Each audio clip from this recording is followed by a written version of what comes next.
ಪಾರ್ವತಿ ಭಾರತಿ ಗಿರಿಜಾ ಸತಿ ರತಿ ರೋಹಿಣಿ ಅಂತ ಈ ಪದ್ಯದಲ್ಲಿ ಹೇಳಬೇಕಾದಾಗ ಲಕ್ಷ್ಮೀ ದೇವಿಯಲ್ಲಿ, ಸರಸ್ವತೀ ದೇವಿಯಲ್ಲಿ ಭಾರತಿ, ಪಾರ್ವತಿ, ಸತಿ, ರತಿ, ರೋಹಿಣಿ, ಸೌಜ್ಞ, ಶತರೂಪ ಇವೇ ಮೊದಲಾಗಿರ್ತಕ್ಕಂಥ ಎಲ್ಲ ಸ್ತ್ರೀ ರೂಪದಲ್ಲೂ ಕೂಡ ಪರಮಾತ್ಮ ಹೇಗಿದ್ದಾನೆ ಅಂದ್ರೆ ಸ್ತ್ರೀ ರೂಪನಾಗಿಯೇ ನೆಲೆಸಿದ್ದಾನೆ.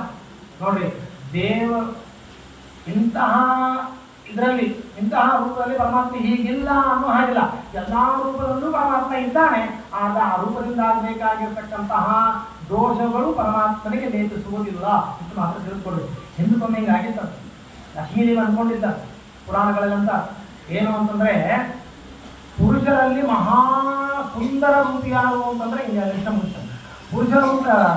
ಪುರುಷರಲ್ಲಿ ಮಹಾ ಸುಂದರ ರೂಪಿ ಯಾರು ಅಂತಂದ್ರೆ ಪರಮಾತ್ಮ. ಯಾಕಂದ್ರೆ ಸಾಕ್ಷಾತ್ ಮನ್ಮಥ ಅವನೇ ಮಹಾ ಸುಂದರ ರೂಪ.